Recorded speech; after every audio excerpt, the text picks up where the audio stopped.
Recordando que la acción de sacrus es mucho más leve o de menor intensidad que la de cordus, también hay que tener en cuenta que en el momento del uso terapéutico para un paciente podemos tener dos problemas. Uno, si realmente queremos que por la constitución del paciente exista una mayor superficie de contacto o un mayor efecto terapéutico de sacrus, podemos colocarlo, o sea, entre la superficie de la camilla y el sacro podemos colocar una almohadilla o una toalla de distintos tamaños en dependencia de la característica del paciente, y así podemos aumentar la superficie de contacto o sobre todo la presión que va a ejercer sacrus en esa zona, recordando que su acción mayor terapéutica va a recaer sobre ligamentos y las fascias en esta región. De igual manera, si este paciente es muy delgado y generalmente en su inicio puede sentir alguna molestia por la protuberancia, podemos disminuir esa tensión colocando encima del sacrus una almohadilla o una toalla muy delgada, y para que el paciente quede más acomodado o más acolchonado para que haga el efecto terapéutico. Es importante también conocer que para aumentar la altura del sacro y su efecto terapéutico, este nunca se debe rebasar el 1,5 centímetros, o sea, cuando más 1 centímetro, y esto garantiza así ya la acción terapéutica. Ya por encima de 2 centímetros puede ocasionar algunas molestias durante el tratamiento del paciente y no es el objetivo que se busca con el uso del instrumento. A continuación, pues demostraremos con el paciente cómo vamos a trabajar, utilizar el sacrus en las diferentes ubicaciones anatómicas hacia su efecto terapéutico.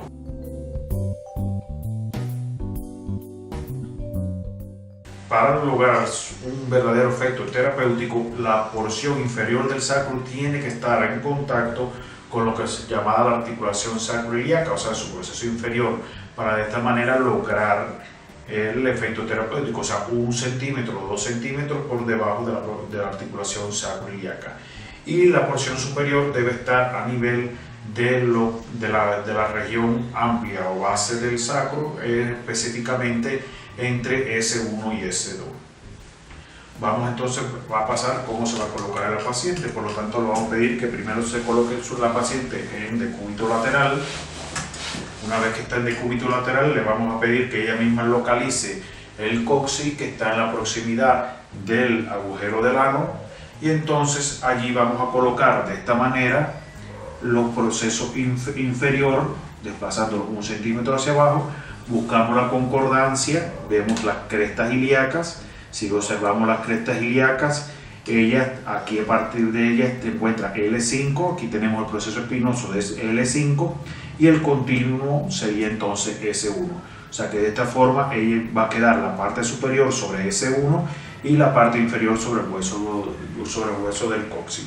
Le vamos a pedir que de manera despacio se vaya colocando en posición horizontal, manteniendo fijo ahí el sacro, y lo dejamos descansar en el plano de la camilla, y de esta forma le pedimos a la paciente que estire las piernas para que haya la mayor acción sobre la parte del sacro. Ya una vez colocado el paciente en esta posición con su instrumento de sacro en la región del sacro, vamos a pasar a ver los ejercicios que podemos ir haciendo durante esta posición para ir adecuando los movimientos que va a ir teniendo el sacro con respecto a la columna. Recordar que por regla general nuestros pacientes llegan o con bloqueos del sacro de tipo antero-superior en nutación o contranutación, o llegan con alteraciones en el eje longitudinal y trae consigo rotaciones a nivel del sacro. Entonces, para corregir todas esas alteraciones, veremos cuáles son los ejercicios que se pueden utilizar. El primero es, y está muchas veces en dependencia en la relación cuando el paciente tiene lo que se llama ciatalgias asociadas o tienen algún otro problema de la articulación del sacro o sacroiliaca. Para eso le vamos a pedir a la paciente generalmente que la zona aquella que está más tensa o contracturada haga una ligera flexión de la rodilla en 45 grados, mientras la pierna contralateral permanece estirada. De esta manera logramos relajar por acción del músculo iliosoa la parte de la región del sacro, la parte de la región de la columna, y se van a provocar desplazamientos del sacro buscando su eje longitudinal, alineación en el mismo. Se puede hacer, o sea, en dependencia de lo que refiere a la paciente, de un lado o puede ser del lado contrario. Si el dolor que refiere a la paciente es bilateral, pues alternan 2 minutos con una pierna o 2 minutos con la otra. Otra también de las posiciones que podemos obtener para ir provocando cambios y desplazamientos en el sacro va a ser la llamada posición de flor de loto o posición de rana, como también se le puede decir, en que se le pide a la paciente que sitúe un ángulo de aproximadamente 35 grados las piernas de tal forma que sus pies queden en contacto, y entonces para facilitar esta posición y que no haya un cansancio en los músculos se puede acomodar con una estera o una almohadilla este lado de la pierna y dejar que descanse sobre la paciente.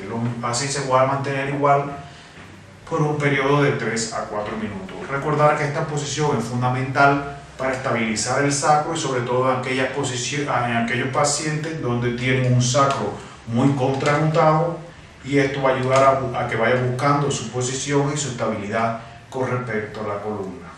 Por último, explicaremos otro ejercicio que se hace generalmente para ir adecuando los movimientos del sacro y sobre todo por la acción que ejercen los músculos respiratorios a nivel de los huesos coxales, y es uno de los mejores para ayudar sobre todo a los bloqueos contralaterales. Esta terapia se utiliza a partir de la tercera o cuarta, quinta sección, porque en ella van a estar en juego un músculo fundamental que es el músculo iliozoa, el cual tiene su inserción a nivel de las vértebras de la columna, y por regla general en la mayor parte de los pacientes en las terapias iniciales este músculo se encuentra tenso, y si no está relajado pues el efecto terapéutico que buscamos no será el deseado. Le vamos a decir a nuestra paciente que haciendo los movimientos de respiración realice una flexión de la pierna, la mantenga en esta forma de 90 grados y que su mano contraria va a sujetarla durante 6 a 8 segundos. Hace una inspiración profunda, una expiración profunda. De esta manera logra una completa relajación y ubicación del sacro y vuelve de nuevo a su posición normal. Se puede repetir entre 2 a 3 veces, pero con una pequeña duración de 6 a 8 segundos. Una vez terminada la sesión de terapia de 3 a 4 minutos, vamos a proceder igual a retirar el sacrus al paciente para realizar ejercicios posteriores que van a tener 2 efectos terapéuticos. Van a ser ejercicios muy parecidos a los ejercicios de William, por lo cual lo que vamos a buscar es reeducar la musculatura de la zona, devolverle el tono que fue modificado durante la terapia, estabilizar de nuevo los músculos en su posición y garantizar una biomecánica de la parte de la columna sacrolumbar. Para esto le vamos a pedir a la paciente de igual manera que flexiones las rodillas, coloque en esta posición, levante sus caderas, retiramos el sacrus, vaya a continuar realizando los ejercicios de respiración y entonces vamos a proceder a realizar los ejercicios de flexión de la pierna, pero ya en este caso, a diferencia de cuando haya colocado el sacrus, aquí ella sí va a llevar la pierna completamente hacia el abdomen y va entonces luego a presionar, va a hacer una flexión de la cabeza tocando el mentón y así se va a mantener durante 6 a 10 segundos para regresar de nuevo a su posición básica normal. Se le puede pedir también que haga la flexión con las 2 piernas de esta misma forma, y hace la presión y igual postura, mantiene de entre 6 a 10 segundos y regresa a la normalidad. Lo puedes repetir este ejercicio entre 5 a 6 repeticiones y en la medida que el paciente vaya progresando y vaya disminuyendo su dolor referente puede llegar hasta hacer cada uno de estos ejercicios por 10 repeticiones.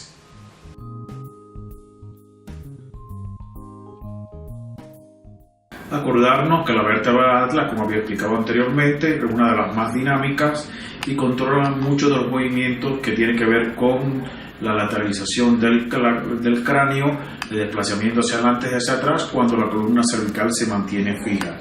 Pero a su vez ahí están los mayores centros reflejos producto de la gran inserción de músculos allí como los suboccipitales y el transcurso de la arteria vertebrobasilar, que tiene que ver con toda la irrigación de la parte posteromedia del cerebro.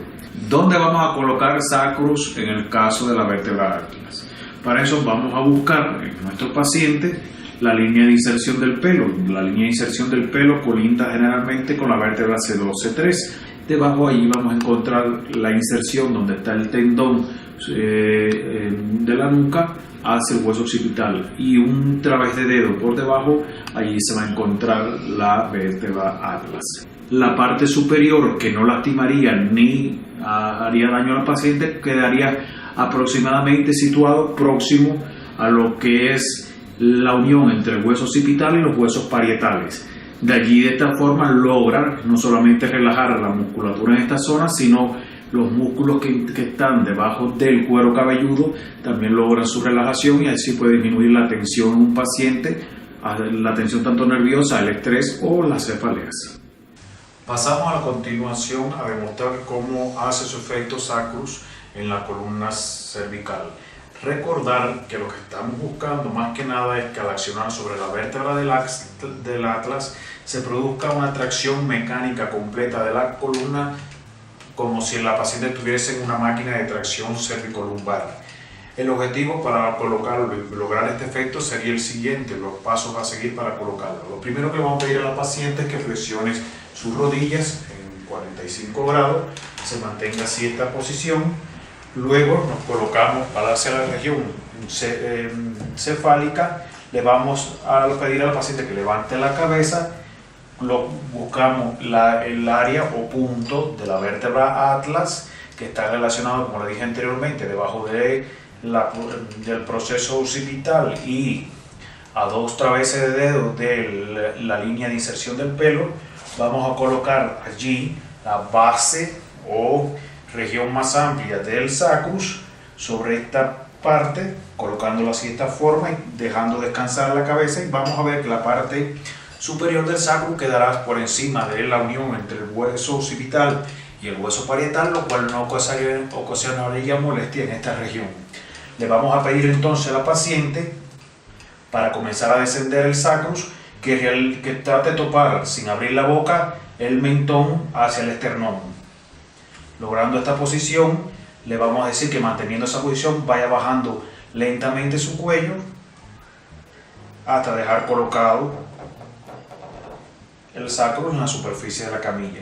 Allí la paciente debe sentir una tracción que va a comenzar desde la columna cervical y se va a extender a lo largo de la columna, y para eso le vamos a decir que baje primero una pierna lentamente, unos segundos después la siguiente, y ya en esta posición realice los ejercicios de respiración profundo, y esto va a ir conllevando a que progresivamente toda la musculatura de la región se vaya relajando y el efecto de estimulación sobre la vértebra atlas se traslade hacia todo lo largo de la columna.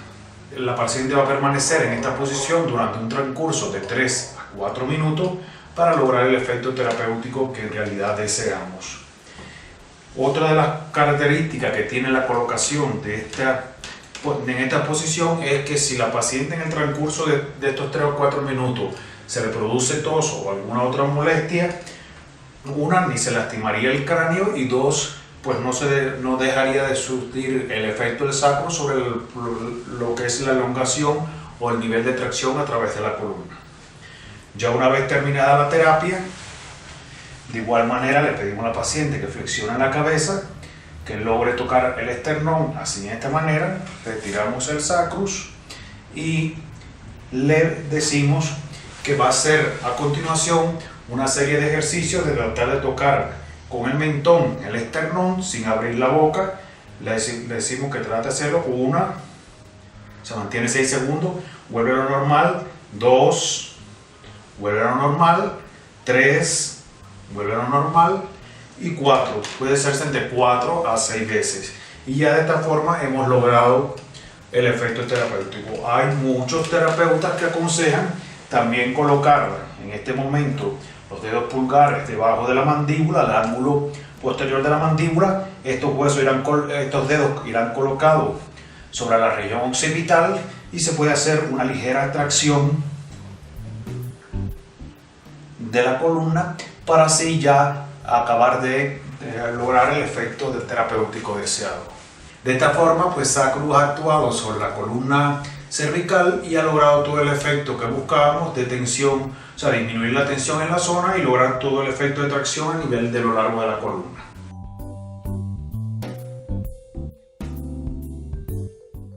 Pasaríamos ahora al tercer punto básico y más importante para la colocación y el estiramiento biomecánico a la columna. O sea, este sería un punto de complemento para lograr ya el efecto completo de estiramiento sobre la columna. ¿Y a qué se debe este punto? Este es el punto sobre el diafragma. ¿Y en qué radica su importancia? Hay que recordar que la musculatura respiratoria interviene también en lo que es la estática y la dinámica de la columna. Lo primero que hay que tener en cuenta es que Sacrus, para utilizarlo, vamos a tener en cuenta su aspecto piramidal, colocando estos puntos, la parte superior o más delgada, detrás del proceso sifoideo, donde se encuentra ubicado el diafragma, y la parte de la base, parte más ancha, va a ir colocada sobre la región abdominal, específicamente sobre los músculos cuadrados lumbares. ¿Cuáles serían los efectos terapéuticos que buscamos con esta colocación? Primero, al relajar el diafragma, que constituye el músculo más importante de la inspiración, o sea, garantiza el 60% de la inspiración, estamos logrando dos efectos a la vez. Primero, que se expanda la región torácica, las costillas se vuelvan horizontales y de esta forma los músculos que parten desde la región sacra hacia la columna estarían en procesos de elongación o estiramiento para entrar progresivamente en una etapa de relajación y garantizando una inspiración más amplia. Normalmente el ser humano respira con la parte superior de sus pulmones, o sea, con el ápice del pulmón y la zona media. Colocando Sacrus lograremos que las bases de los pulmones se amplíen y por lo tanto va a aumentar la capacidad inspiratoria de la persona, logrando de esta forma que no haya un trabajo o una sobrecarga de los músculos cervicales o de la región cervical que garantizan, como es el caso del esternocleidomastoideo, como es el caso del trapecio, de parte superior, garantizando que se relajen y no hagan una tensión, manteniendo al paciente en esta forma que normalmente se hace cuando hay una inspiración tensa. Vamos a ver a continuación cómo quedaría colocado entonces en el paciente. Si observamos en este momento, buscaríamos el proceso sifoideo de la paciente o la porción inferior del esternón, colocaríamos debajo del el proceso o vértice del sacrus y de esta forma quedaría colocada la base sobre la región abdominal, lateralmente sobre la zona de los músculos rectos abdominales. Ahora pasaremos a continuación cómo sería en la camilla. Para colocar Sacrus en el diafragma, vamos a partir de la paciente en esta posición para que ella vaya colocándose progresivamente y vaya descargando sus pesos horizontalmente sobre Sacrus. Es muy importante que recordar que aquí la inspiración, el paciente debe hacer una inspiración lenta y profunda, mantener un momento el aire en sus pulmones y después expirar con un tiempo muy parecido o mayor a la inspiración. Y esto va a garantizar que los procesos dinámicos de la respiración sean mucho mejores, mucho más amplios y logren el efecto terapéutico deseado a nivel de la columna. Entonces vamos a pedirle a la paciente que tome una posición como si fuese a hacer una lagartija. Una vez colocada la paciente en esta posición, ubicamos su diafragma, ubicamos aquí el proceso sifoide, le pedimos que descanse lo que es la zona de la cadera sobre la camilla y le vamos a pedir que de forma lenta y progresiva, sin que sienta molestia, vaya desplazándose hasta lograr una posición cómoda. Ahí se va a mantener un rato, ya una vez que deje de sentir el efecto de la presión, va a volver a estirar más los brazos hasta el punto que descienda y quede su frente cómoda sobre las manos y de esta forma el tórax y el abdomen ha descansado completamente en la región de sacrus. Ahí les decimos que continúe con movimientos de inspiración amplios, inspira profundo, retiene y expira. Y así de esta forma vamos a ir logrando, como se puede apreciar, un efecto de estiramiento en la columna donde la sifosis dorsal se acentúa, la lordosis lumbar se acentúa, la lordosis cervical se acentúa y esto garantiza un proceso dinámico mayor en la columna. Una vez que el paciente ha terminado de hacer el ejercicio o adoptado entre 3 y 4 minutos, igual se le pide que vuelva a la posición de básica de lagartija de manera suave. Se pasa a retirar el sacrus y ya se le pide a la paciente que se acueste del lado,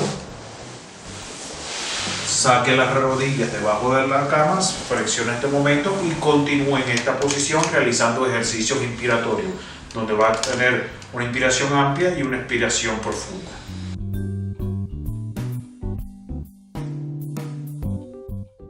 Otro de los puntos de ubicación de sacrus para trabajar en problemas de la columna, y ya más específico como en el caso de la escoliosis o en el caso de los problemas que están propiamente relacionados con la cifosis alta o la megapófisis o problemas ya en la biomecánica específicamente de los músculos de trapecio, va a ser la colocación de sacro en la parte de la región dorsal alta. Para eso vamos a buscar anatómicamente el proceso espinoso de la séptima vértebra cervical, que es la más prominente. Esta debe quedar específicamente a la hora de colocar sacrus en la zona central próximo a los procesos intermedios para que no ocasione allí molestia ninguna. Por lo cual la parte inferior de sacrus debe estar colocada alrededor de 3 traveses de dedo del proceso espinoso de la séptima vértebra cervical, lo que quiere decir que es sobre la unión entre T2 y T3. O sea, y la parte superior del sacrus va a quedar libre, acordándonos que el paciente cuando esté en posición horizontal, la columna cervical hace su lordosis normal, por lo cual los procesos del ápice de sacrus van a quedar libres sin estar en contacto con la paciente. Por ende, sería de esta forma así, localizamos, dejamos la vértebra T2, allí van a estar los procesos protuberanciales y una vez que la paciente queda acostada, queda de esta forma libre el sacrus. Vamos a demostrarlo a continuación ya en la posición terapéutica con la paciente acostada en la camilla. Le vamos a pedir a la paciente que haga una ligera flexión del tronco, la mantenemos en esta posición, localizamos, como les dije, la séptima vértebra cervical, la cual va a coincidir con la porción media. Le pedimos que haga una ligera flexión del cuello tocando con la barbilla el mentón. Vamos a buscar la vértebra T2, T3, el proceso espinoso T1, T2, T3. Allí colocamos a ambos lados los procesos espinosos de sacrus y le pedimos entonces a la paciente que lentamente vaya acostándose despacio y así hemos logrado el efecto deseado. Como podemos apreciar, ya una vez que la paciente llega a esta posición, vemos que el proceso superior del sacrus no entra en contacto en ningún momento con la columna cervical, por lo cual no se produce molestia. Podemos, una vez que está colocada en esta posición, pedirle a la paciente que trate de unir su mentón al esternón y ya mantenido en esta posición aumentará la curvatura de la lordosis cervical y se logrará un mayor efecto terapéutico. En esta misma posición la paciente estará de 3 a 4 minutos. Pasados los 3 a 4 minutos vamos a colocar nuestras manos en la región occipital. Vamos a pedirle a la paciente que haga una flexión ligera, que toque el mentón y así de esta forma retiramos. Dejamos descansar a la paciente nuevamente en la posición anatómica y le pedimos también ahora que flexione primero una rodilla, que luego flexione la otra rodilla. Trate de tocar con el mentón en el esternón y de esta forma se logra el efecto terapéutico en dicha zona. Una vez terminado, y que pueda el paciente repetir esto entre 3 a 4 veces, y le vamos a pedir que eleve sus brazos hacia arriba y lo coloque en esta posición, de tal manera que se mantenga así aproximadamente entre 30 a 40 segundos, logrando un efecto de tracción sobre la columna de un 20 a un 30%. Y como observamos, se ha producido un encorvamiento de la región dorsal y torácica y un abombamiento de la región abdominal. Así hemos logrado un estiramiento total y completo de la columna. Una vez terminado el tiempo, la paciente vuelve a su posición normal.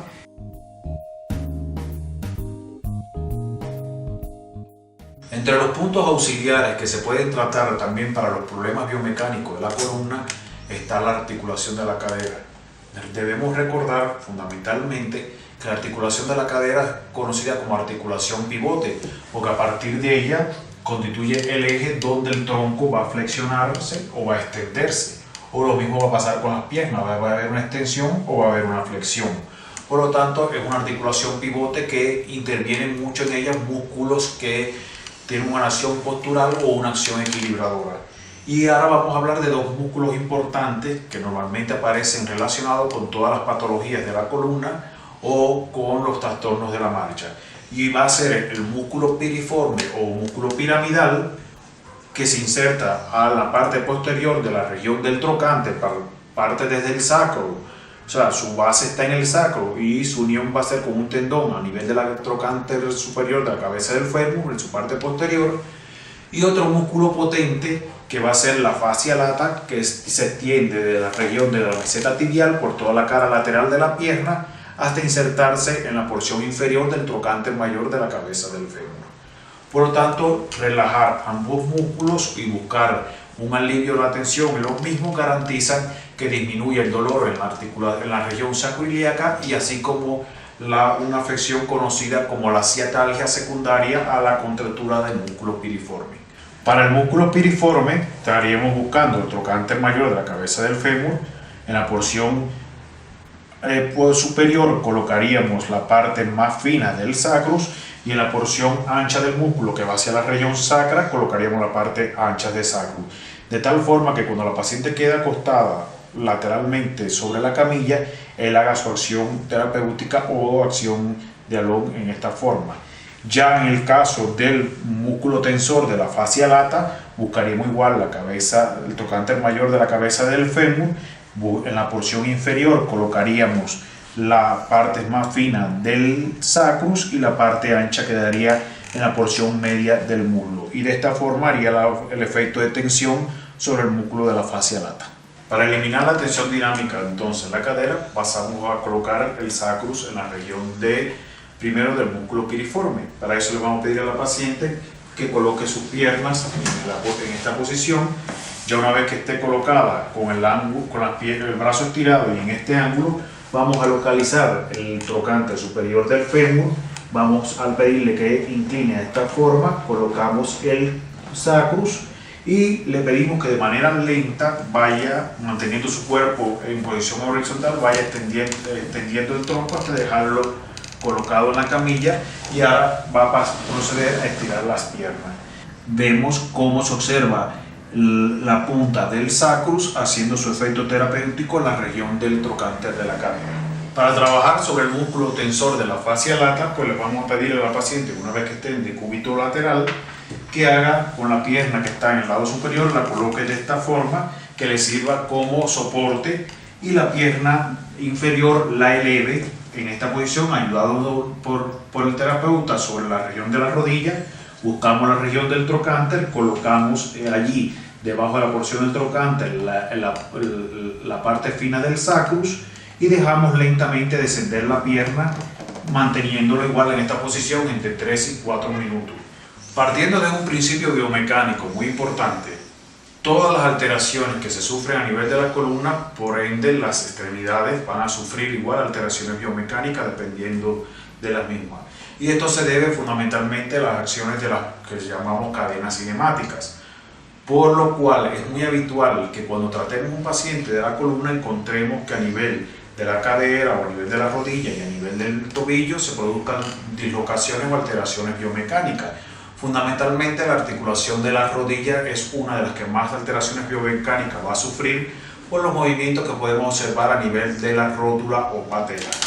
Específicamente debemos recordar que aquellos pacientes que tienen por regla general un sacro alterado, ya sea en anteroversión o en retroversión, lo que llamamos movimiento de nutación o contranutación acentuado, si generalmente está inclinado hacia adelante, vemos que toma una actitud de flexión del tronco, va a tener unas rodillas en semiflexión y abierta hacia afuera, provocando lo que se conoce con el nombre de un genus vago. Si el paciente, por lo contrario, tiene una columna muy rectificada, vemos que va a tener una pelvis inclinada hacia adelante y las rodillas van a permanecer en extensión forzada, creando una especie de recurvato o una rotación de las mismas rótulas hacia la parte interna. Por lo cual es muy importante para pasar a corregir también los trastornos a nivel de la rótula. ¿Cuáles van a ser las estructuras más importantes de la rodilla que vamos a trabajar? Allí van a estar los ligamentos laterales y los ligamentos cruzados y también el tendón infrapatelar, los cuales van a garantizar la estabilidad de la rodilla y a la vez el equilibrio y evitar que se produzca un desgaste o sobrecarga en uno de los dos meniscos internos. Pasaremos a demostrar cómo se utiliza en este caso el sacrus para el problema de la rodilla, pero también lo vamos a explicar cómo usted puede utilizar o valerse del cordus para ayudar también a corregir estos mismos problemas de la rodilla. En el caso del sacrus, para trabajar los trastornos biomecánicos de la rodilla, la parte ancha o base del sacrus nos va a servir para tratar lo que son los ligamentos laterales o los ligamentos cruzados de la rodilla, quedando así la rótula atrapada en la región media del sacrus. De esta forma la presión se va a ir ejerciendo por estos puntos en lo que se llaman los denominados ojos del tigre o zona básica, donde se cruzan y se unen los ligamentos cruzados y los ligamentos laterales. Y ya para tratar lo que es el ligamento infrarrotuliano o estabilizar la rótula, vamos a utilizar la parte más fina del sacrus, que va a quedar colocada debajo del proceso rotuliano, proceso del polo inferior rotuliano, quedando la rótula igual atrapada en la parte media y aquí colocándose el tendón en esta zona. Vamos a pasar a demostrar cómo se utilizaría en el paciente. Para esto vamos a colocar el sacrus en esta posición, colocándose en 4 puntos. Coloque su rodilla suavemente en esta parte, deje allí descansar y de tal manera que él vaya haciendo la acción específica en lo que se llama la zona de los ojos del tigre. Le pedimos al paciente que se ponga en 4 puntos, coloca su rodilla en esta posición, allí lo colocamos los famosos ojos del tigre y dejamos descansar a la paciente. Si la paciente no siente presión, ella puede, para aumentar la presión, colocar sus brazos más hacia adelante y de esta forma la presión sobre el área aumenta o se intensifica. Ahí podemos mantenerlo igual de 3 a 4 minutos. Si vamos a trabajar ya para el tendón infrarrotuliano, de igual forma vamos a colocar en esta posición. Lo único que le vamos a pedir a la paciente es que su rótula o la parte central quede en esta área para que esto quede debajo en el tendón infrarrotuliano. Igual parte de la posición del perrito, colocamos aquí, buscamos la posición del tendón y dejamos colocado de esta forma el sacrus.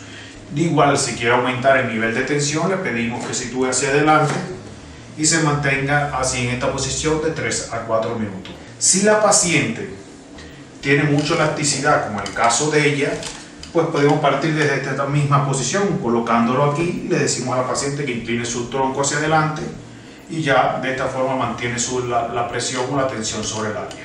¿Cómo sería con cordus? Igual, buscaríamos en dependencia del ancho de la rótula de la paciente. Por regla general se utiliza la parte D, pero también se puede trabajar con la parte L. O igual colocamos en esta posición y le pediríamos a la paciente que haga la misma posición colocando los ojos del tigre sobre la región de la rodilla. Aquí ayudamos a la paciente, nos auxiliamos, buscamos los ojos del tigre y le dejamos descansar en el proceso del cordus y ahí puede ella mantener su presión. Si desea aumentarla, igual que se desplace hacia adelante.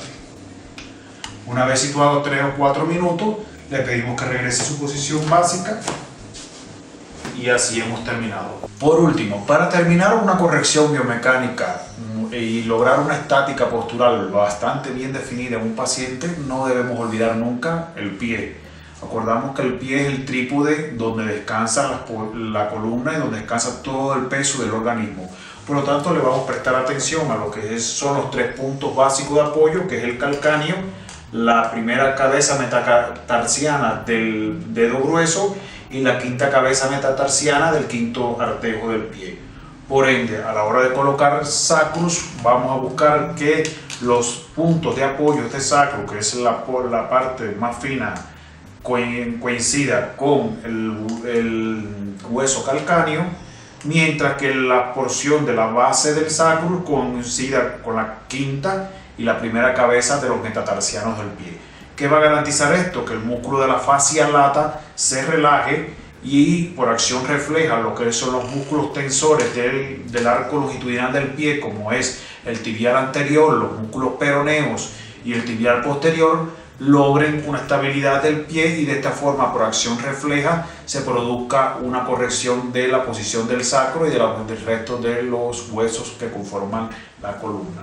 Por ende, ¿cómo quedaría colocado sacrus? Si vemos en esto, buscaríamos el proceso protuberancial del calcáneo donde se inserta la fascia lata y vemos que sacrus va a coincidir con la quinta cabeza del primer metatarsiano y con la cabeza del quinto metatarsiano. De esta forma se iría haciendo la presión y se iría adecuando toda la dinámica de los músculos, tanto intrínsecos como los músculos extrínsecos del pie. Para hacer el efecto terapéutico vamos a colocar sacrus de acuerdo a las dimensiones del pie. Vamos a colocar a nivel de los metatarsos la porción base y a nivel del calcáneo la porción del ápice de sacrus. Recordar que por regla general, pues en las personas el tamaño del pie lo que va a influir va a ser la distancia que existe entre los metatarsos y los dedos, no así entre el metatarso y la región del calcáneo, donde la diferencia va a ser muy poca. Para entonces le vamos a pedir al paciente que coloque primeramente el apoyo en la región metatarsiana y luego deje caer despacio el talón sobre la región distal del sacro. Y así el mismo paciente va a ir graduando con una pierna en posición de 90 grados, va a ir graduando la presión que va a ejercer a nivel del sacro. Se mantiene igual en un rango de 3 a 4 minutos y una vez terminado se va a retirar el sacrus y se le pide a la paciente que realice ejercicio de flexión y extensión del pie.